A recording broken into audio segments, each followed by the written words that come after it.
স্বাগত নিউজ 24 দুপুর 12টার সংবাদে সাথে আছে আমি আরিফ হোসেন। বাংলাদেশের স্বাধীনতার সুবর্ণ জয়ন্তী ও জাতির জনক বঙ্গবন্ধু শেখ মুজিবুর রহমানের জন্মশতবার্ষিকীর আয়োজনে যোগ দিতে সকালে ঢাকায় এসেছেন নেপালের প্রেসিডেন্ট বিদ্যা দেবী ভান্ডারী। নেপাল এয়ারের একটি ফ্লাইটে সকাল 10টার দিকে হযরত শাহজালাল আন্তর্জাতিক বিমানবন্দরে পৌঁছান তিনি। নেপালের কোনো প্রেসিডেন্টের এটাই প্রথম বাংলাদেশ সফর। বিমানবন্দরে তাকে অভ্যর্থনা জানান রাষ্ট্রপতি মোহাম্মদ আব্দুল হামিদ। পাশাপাশি নেপালের প্রেসিডেন্টকে গার্ড অফ অনারও দেওয়া হয়। বিমানবন্দর থেকে সাফারি জাতীয় স্মৃতিসৌধে গিয়ে মুক্তিযুদ্ধের শহীদদের প্রতি শ্রদ্ধা জানান নেপালের প্রেসিডেন্ট। বিকালে জাতীয় প্যারেড গ্রাউন্ডে অনুষ্ঠানে বিশেষ অতিথি হিসেবে যোগ দেবেন বিদ্যা দেবী ভান্ডারী। সেখানে রাষ্ট্রপতি আব্দুল হামিদ, প্রধানমন্ত্রী শেখ হাসিনাও থাকবেন। সন্ধ্যায় বঙ্গভবনে রাষ্ট্রপতি আব্দুল হামিদের সঙ্গে বৈঠক করবেন নেপালের প্রেসিডেন্ট।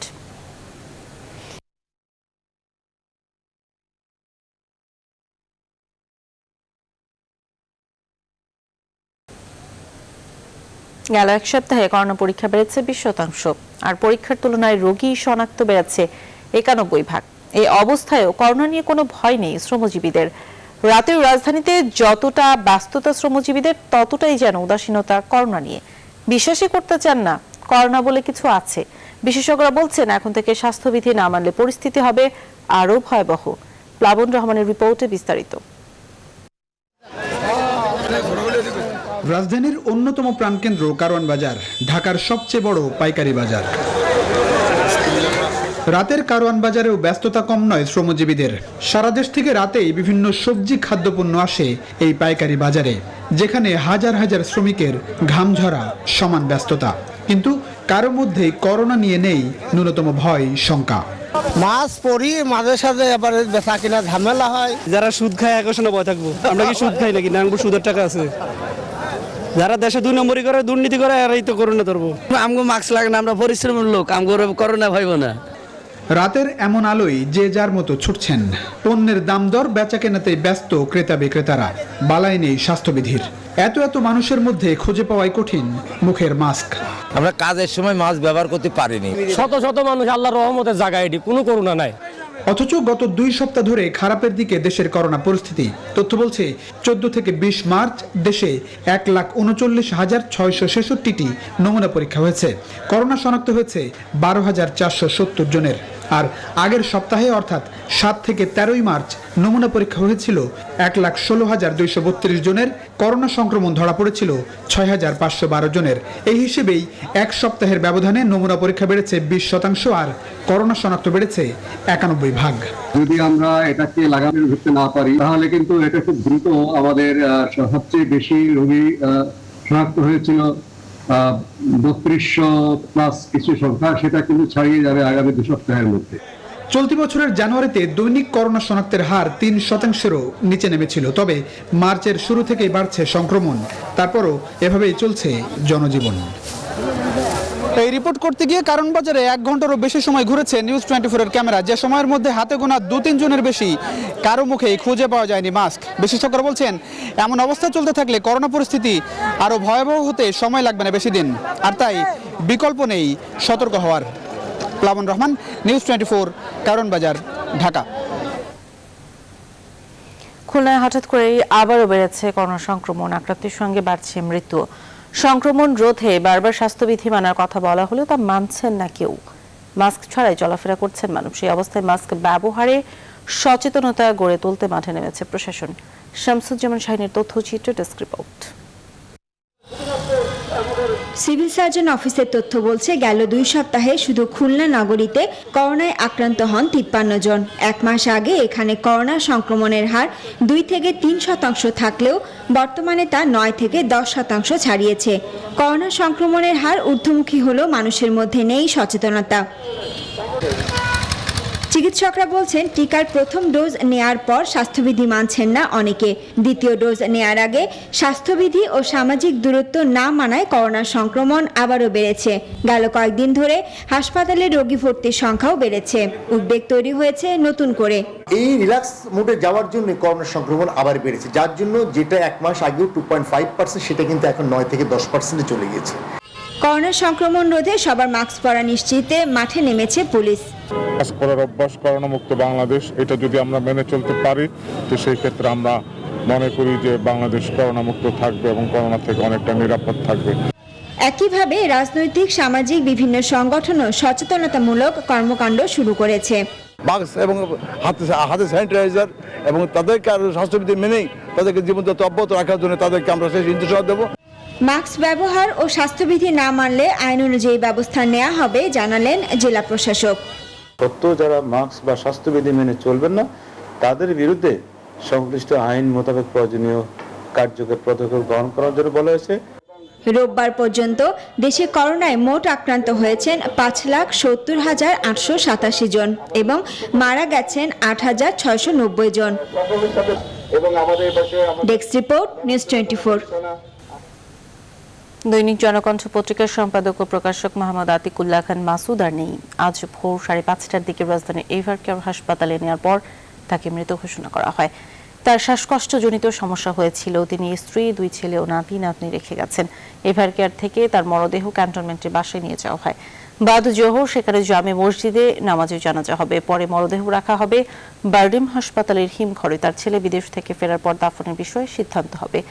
1993 সালে মোহাম্মদ আতিকুল্লাহ খান মাসুদের মালিকানায় দৈনিক জনকণ্ঠ পত্রিকা প্রকাশিত হয়।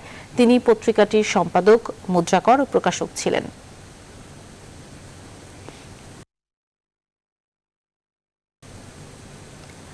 স্বাধীনতার সুবর্ণ জয়ন্তীতে বাংলাদেশের সবচেয়ে বড় সফলতার গল্পটা প্রযুক্তির।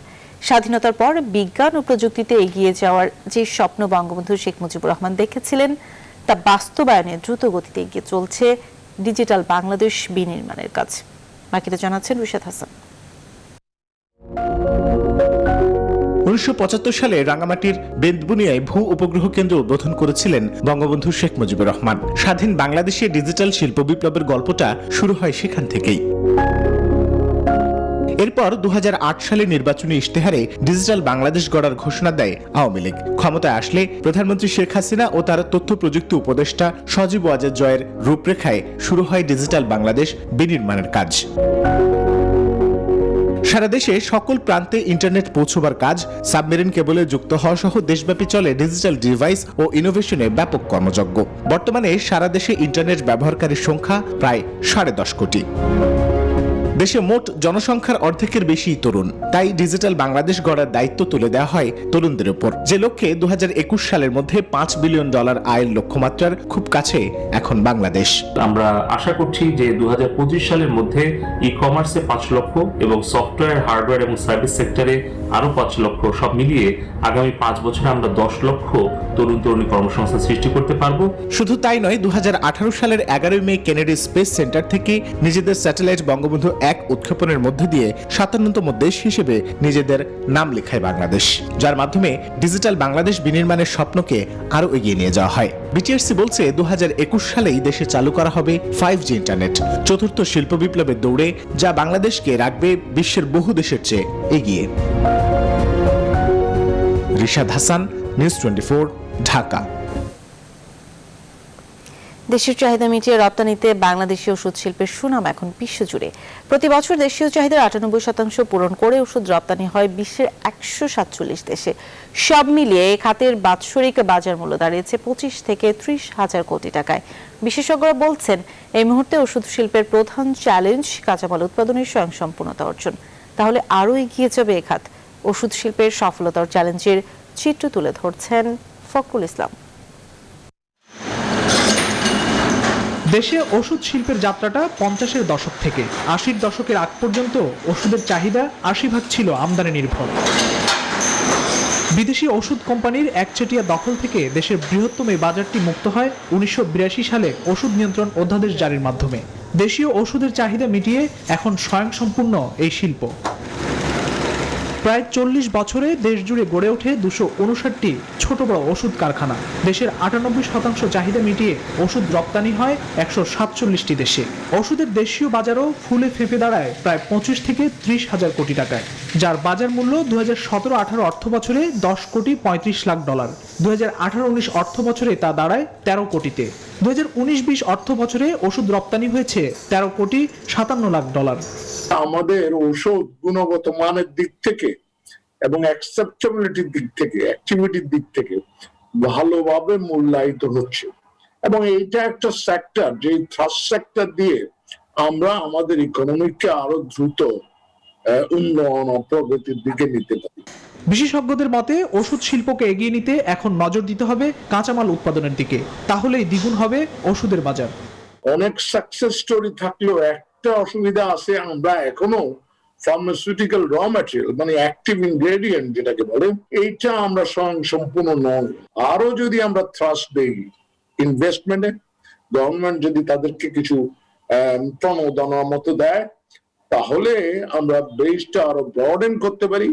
এই 25,000 থেকে 50,000 কোটি টাকার মার্কেট যাওয়াটাও অসম্ভব কিছু নয়। এদিকে বাংলাদেশ উন্নয়নশীল দেশে উন্নীত হয় ওষুধ শিল্পে বিরূপ প্রভাব পড়ার সম্ভাবনা ছিল, কিন্তু সরকারের বিশেষ ব্যবস্থায় ওষুধ শিল্পে এলডিসির মেধাস্বত্ব ছাড়ের সুযোগ আরো 17 বছর বেড়ে থাকছে 2033 সাল পর্যন্ত।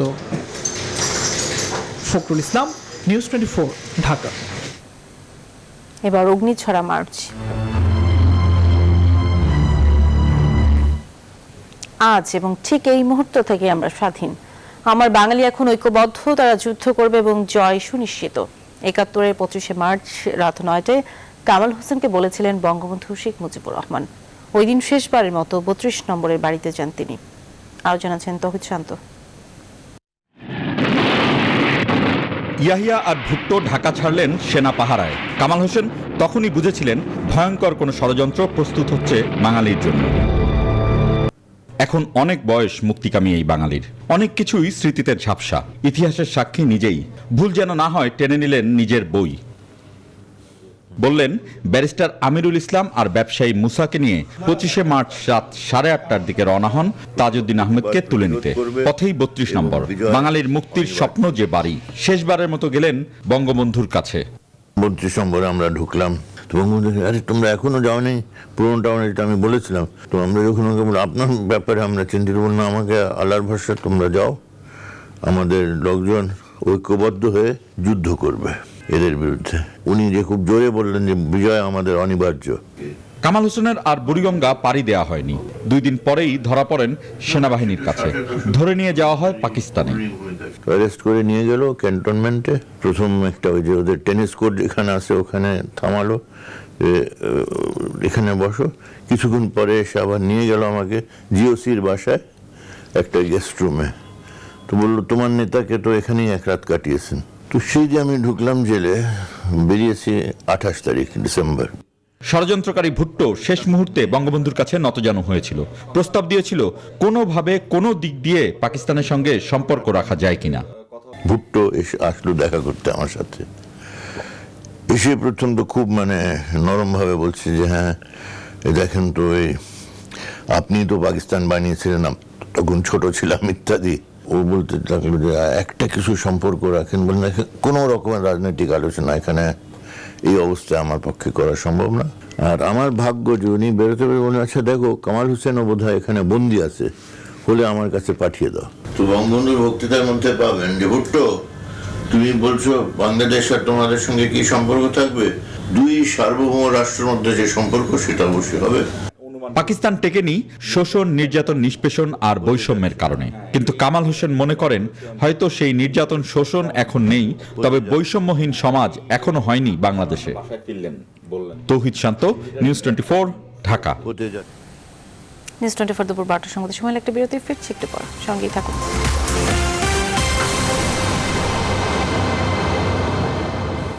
আর একবার সাথে দেখছেন নিউজ 24 সংবাদ। গেল কয়েক মাস ধরে রাজধানী ধানমন্ডি 27 নম্বর সড়কে চলছে ফুটপাত সংস্কার ও ড্রেন নির্মাণ কাজ, কিন্তু কবে এই কাজ শেষ হবে কেউ জানে না। সড়কে মাটি ও ধুলির স্তর পড়ে গেছে, আর এতে ধুলোয় পায়ে হেঁটে চলাচল দুর্বিষহ হয়ে পড়েছে সড়ক ব্যবহারকারীদের জন্য। চলমান প্রকল্প কাজের মান নিয়ে অভিযোগ রয়েছে ঠিকাদারি প্রতিষ্ঠানের বিরুদ্ধে।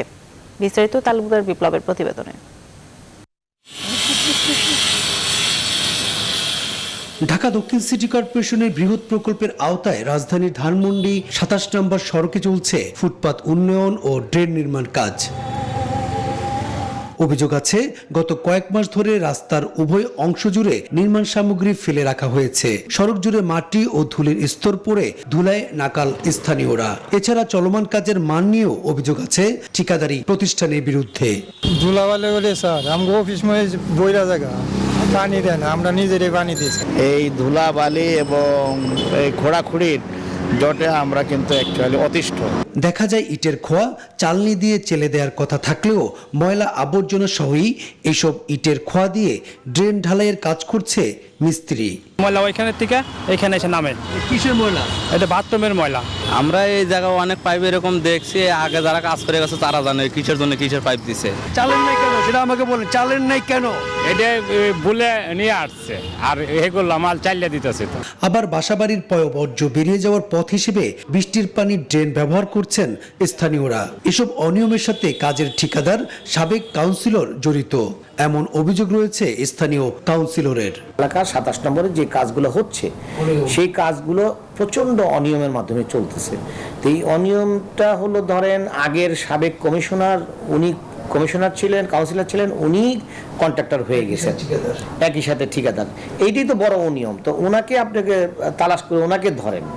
অনিয়মের বিষয়ে টেলিফোনে জানতে চাইলে প্রকল্পটি তার নয় বলে জানান ধানমন্ডি 15 নম্বর ওয়ার্ডের সাবেক কাউন্সিলর। আমি তো নিজে ঠিকাদারি ব্যবসা করি সেই অনেক আগে থেকে। জি, আমি ওখান থেকে করে আমাদের আরো 2-3 পার্টনার মিলে কাজগুলো করে আমরা সবাই। অনেক সময় অনেক কিছু সুবিধার্থে কেউ আমার নাম বলে, আবার আমি কারোর নাম বলি, এই কিন্তু ওই কাজটা আমার না। এদিকে ধুলাবালি থেকে রেহাই দিতে প্রতিদিন পানি ছিটানো সহ টেকসই ড্রেন ও ফুটপাত নির্মাণ নিশ্চিতের দাবি ধানমন্ডিবাসীর। তালুকদার বিপ্লব, নিউজ 24, ঢাকা। এবার ফার্স্ট সিকিউরিটি ইসলামী ব্যাংক অর্থ বাণিজ্যের সংবাদ। চলমান মহামারীর জেরে বিরাট ধাক্কা খেয়েছে সৌদি আরবের অর্থনীতি। প্রায় অর্ধেকে নেমেছে দেশটির রাষ্ট্রায়ত্ত জ্বালানি প্রতিষ্ঠান সৌদি আরামকোর মুনাফা। আন্তর্জাতিক বাজারে অপরিশোধিত জ্বালানি তেলের রেকর্ড দর পতনের কারণে প্রতিষ্ঠানটির মুনাফায় এই পতন দেখা দিয়েছে বলে মনে করা হচ্ছে। জ্বালানি তেল নির্ভর হওয়ায় দেশটির অন্যতম আয়ও আসে এ খাত থেকে। প্রতিষ্ঠানটির বার্ষিক আর্থিক প্রতিবেদন বলছে গেল বছর তাদের নিট আয় কমেছে 44% বেশি। বছরে মুনাফা কমে দাঁড়িয়েছে $49 বিলিয়ন।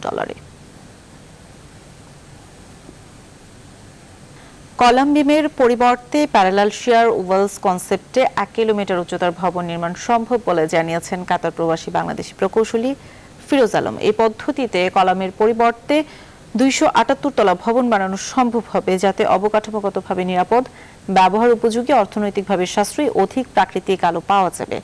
রাজধানীর কাকরাইলে আইডিইবি ভবনে বহুতল ভবন নির্মাণ ডিজাইন সংক্রান্ত এক সেমিনারে সব তথ্য উপস্থাপন করেন তিনি।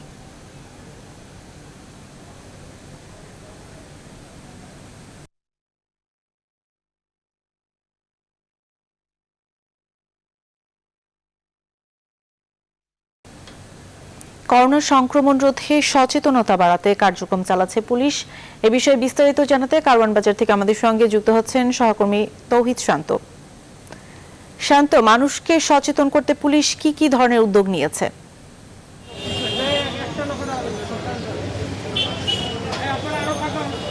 আসলে এটি পুলিশ অভিযান চালাচ্ছে না, অভিযান চালাচ্ছে জেলা প্রশাসক, এবং জেলা প্রশাসকের যিনি দায়িত্বপ্রাপ্ত ম্যাজিস্ট্রেট তিনি এখানে অভিযান চালাচ্ছেন। আপনি দেখতে পাবেন যে কারওয়ান বাজার এলাকার যে ফুটপাত, সেই ফুটপাতের এখানেই অভিযানগুলো চালাচ্ছে, এবং দু একজনকে জরিমানাও করেছেন এখানকার যিনি দায়িত্বপ্রাপ্ত ম্যাজিস্ট্রেট। এটি শুরু হয়েছে 12টার থেকে। আমি সরাসরি যিনি ম্যাজিস্ট্রেট রয়েছেন তার সাথে আমি খুব সংক্ষেপে একটু কথা বলবো। আপনার সাথে একটু কথা বলতে চাই। আপনারা অভিযানটা শুরু করেছেন এবং যে সচেতনতা মানুষকে জানাতে চাচ্ছেন, এটি আসলে কতটা সহজ হচ্ছে আপনাদের জন্য? সাধারণ মানুষ কি এটিকে স্বাগত জানাচ্ছেন কিনা? আপনারা জানেন যে গতকালকে থেকে আমরা মাস্কের বিরুদ্ধে এবং স্বাস্থ্যবিধি মেনে চলে যাতে এজন্য ঢাকা জেলা প্রশাসনের আমাদের জেলা ম্যাজিস্ট্রেট স্যার এবং অতিরিক্ত জেলা ম্যাজিস্ট্রেট স্যারের নির্দেশনায় আমরা রাজধানীর 15টা স্পটে অভিযান পরিচালনা শুরু করেছি। তো আমরা দেখলাম যে গত জুন জুলাই মাসে যে অবস্থা ছিল এখন মার্চ মাস চলতেছে, অনেক উন্নতি হয়েছে। আগে যেমন আমি এইখানেই গত জুলাই মাসে একবার এসেছিলাম টিসিবিতে এই মাস্কের ইস্যুতে, তো তখন দেখছি যে 20% মানুষের মুখে মাস্ক ছিল।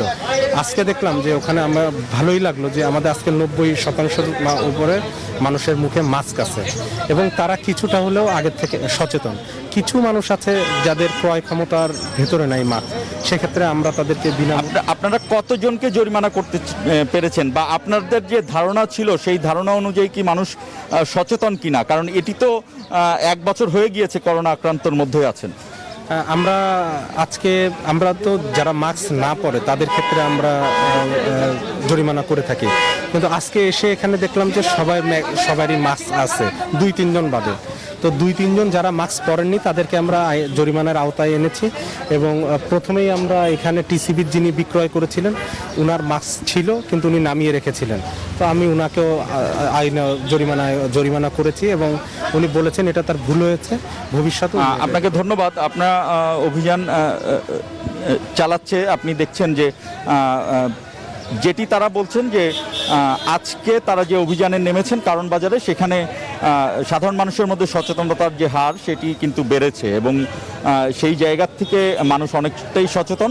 তারপরও 2জনকে তারা জরিমানা করেছেন এবং এই অভিযান 2টো পর্যন্ত চলবে। হয়তো পরের বুলেটিনে আবার যুক্ত হতে পারবো আপনার সাথে। শান্ত, আপনাকে ধন্যবাদ। তৌহিদ শান্ত কারওয়ান বাজার থেকে আমাদের সঙ্গে যুক্ত হয়েছিলেন। মানুষের মাঝে সচেতনতা বাড়াতে চলছে অভিযান, সেই সম্পর্কে জানাচ্ছিলেন। আন্তর্জাতিক প্রসঙ্গ, পশ্চিমবঙ্গে আসন্ন বিধানসভা নির্বাচনে প্রতিদ্বন্দ্বিতা করছেন ফিরহাদ হাকিম। এজন্য নিয়ম মেনেই নিজের পদ থেকে পদত্যাগ করলেন ফিরহাদ হাকিম। প্রথম দফা নির্বাচনের মুখে নির্বাচন কমিশনের নির্দেশে পৌর প্রশাসক মণ্ডলীতে রাজনৈতিক ব্যক্তিত্বদের রাখা যাবে না। নির্বাচন কমিশনের এই নির্দেশিকা জারি হতেই কলকাতা পৌরসভার প্রশাসক পদ থেকে ইস্তফা দিলেন ফিরহাদ হাকিম। এদিকে কলকাতা সহ রাজ্যের বেশিরভাগ পৌরসভার মেয়াদ শেষ হয়েছে 2020 সালে, কিন্তু করোনা সংক্রমণ বৃদ্ধির কারণে স্থগিত হয়ে যায় পৌরসভা নির্বাচন। গেল 100 বছরের ইতিহাসে সর্বোচ্চ বৃষ্টিপাতে বিপর্যস্ত অস্ট্রেলিয়ার পূর্ব উপকূল। বন্যা পরিস্থিতির অবনতি হওয়ায় হাজার হাজার অধিবাসীকে নিরাপদ আশ্রয়ে সরিয়ে নেওয়া হচ্ছে। ভারী বৃষ্টিপাতের কারণে সিডনি, নিউ সাউথ ওয়েলস এবং দক্ষিণ পূর্ব কুইন্সল্যান্ডের ভয়াবহ বন্যা পরিস্থিতির সম্মুখীন হয়েছে। আবহাওয়া অফিস বলছে আগামী সপ্তাহ জুড়ে বন্যা পরিস্থিতি থাকতে পারে। বন্যার ফলে দেশের অধিকাংশ অঞ্চলে বিপর্যস্ত হয়ে গেছে জনজীবন। রাস্তা ও ব্রিজ ক্ষতিগ্রস্ত হয়েছে, বন্ধ হয়েছে বৈদ্যুতিক সংযোগ। সোমবার থেকে দেশটির প্রায় 150 স্কুল বন্ধের ঘোষণা দেওয়া হয়েছে। দেশটির প্রায় 2.5 কোটি মানুষ বন্যায় ক্ষতিগ্রস্ত হয়েছে, যা দেশটির জনসংখ্যার 1/3। আটকে পড়া মানুষদের উদ্ধারে কাজ করছে উদ্ধারকর্মীরা। খেলার খবর, 3 ম্যাচ সিরিজের দ্বিতীয় ওয়ানডেতে কাল স্বাগতিক নিউজিল্যান্ডের মুখোমুখি হবে বাংলাদেশ সময় সকাল 7টায় ক্রাইস্ট চার্চে শুরু হবে ম্যাচটি।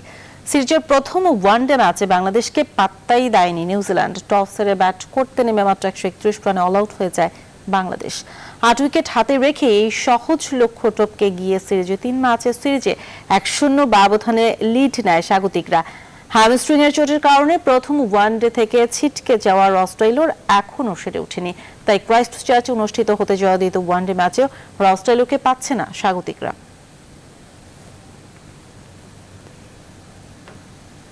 সাকিব আল হাসানের বিতর্কিত মন্তব্য নিয়ে দিনভর জল্পনা ছড়িয়ে মুখ খোলাচ্ছেন ক্রিকেট অপারেশনস কমিটির চেয়ারম্যান আকরাম খান। জানিয়েছেন, সাকিব যদি টেস্টে খেলতে চান তাহলে শ্রীলঙ্কার বিপক্ষে টেস্টে কেন নয়। এক্ষেত্রে আইপিএল এর জন্য তার চাওয়া এনওসি নিয়ে ভাববে ক্রিকেট বোর্ড। পাশাপাশি বিসিবির সাথে চুক্তিবদ্ধ কোনো ক্রিকেটার বোর্ডের বিরুদ্ধে এভাবে কথা বলতে পারে কিনা তা নিয়ে পরবর্তী বোর্ড সভায় হবে আলোচনা। এ ছিল এখনকার আয়োজন। সাথে থাকার ধন্যবাদ সবাইকে।